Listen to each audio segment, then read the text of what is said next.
Hello and welcome to Dotnet with Sikhen, and today we will be discussing about C# program using string handling program. So write so write a program in C# to find the person ID as a combination of name and phone number. For example, let's say name is Sunil and the phone number is 9878765654, right? Then the output will be S capital, the first letter, and then 9, the first letter of phone number, and then again U, second letter of name, and then 8, second letter of phone number, and so on, right? And here you can see the remaining characters from the phone number is added at the end of the string, right? Because here Sunil has 5 letters and phone number has 10 letters, right? So it will cover up 5, and then after 5 all the 5 letters will be added at the end of the string. So this is the program, right? Let's see one more scenario. Like if the name is, let's say, Sunil Kumar Goswami and the phone number is something this, then the output will be again same combinations, but you can see the Sunil Kumar Goswami has more letters than phone, right? Means more than 10 letters here. So the remaining letter will be added at the end of the string, right? So this is the output, and both name and phone number should not be empty. So this is also we need to take care.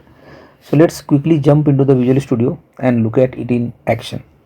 Yeah, so here I have created that program, and let's look at one by one and how it works.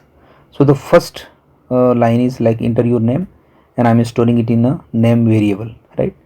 And the second one is enter your phone number, and also I'm storing it in phone number, and we need to check it, right?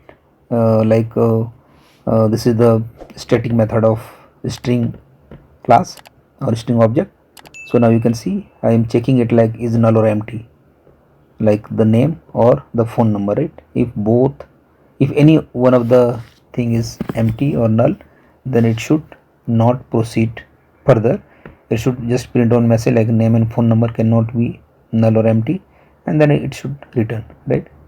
But let's say we are entering, or let's say both we have entered, then here also we need to replace the spaces with empty, right? So that here like Sunil Kumar Goswami, the spaces should be removed. And then I have taken one string builder, right? Because I will be concatenating the name and phone number, right? So for that reason I have taken person ID builder. Okay, now how we can do that, right? So here we need to find the minimum length of either name or phone number. So we can use the min method of math class, right? And then it will give you the min length. So let's say Sunil is 5 character and then phone number has 10, right? So Sunil, the length of Sunil will be taken here. So this will be the minimum length. And then I have one loop, there is the for loop, and here you can see I have rotating it till the min length of the string, right? So that I can append one letter at a time. So now you can see when I equal to 0, then it will take the first letter of name and phone number, and it will be added in this person ID builder. And similarly for I equal to 1, I equal to 2, and so on till min length, right? Now let's find out the remaining characters, right? So how we can find it? So here you can see I have used felse, and here we are checking it like if name dot length is greater than equal to phone number dot length. So either it is equal or greater than the length of the phone number, then remaining characters will be name dot substring, right? Because we can find out the substring part here. So the name will be name dot substring, and then in substring we know like it starts from start index, right? So the length of the phone number, let's say if it is 10, right, then it will take the characters after 10, right, after 10th index, you can say. So it will give you the remaining characters. But let's say if name is not greater than, it is less than the phone number, then here the remaining characters will be phone number dot substring, and here we are passing name dot length. so that the starting point of the substring will be the length of that name, right, after the name length of the name. And then finally in the person id builder we can append this remaining characters and we can print it, right. Okay, so let's run and see the result. Enter your name Sunil, enter your phone number, and here is the output S9U0N8 and then the remaining character after 7 is got added, right.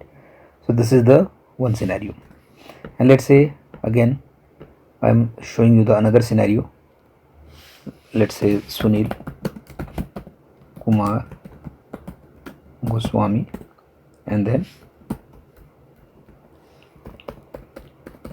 I am entering the phone number, right. Now you can see the Goswami word is got added after 10th character, right, means after 20 character here.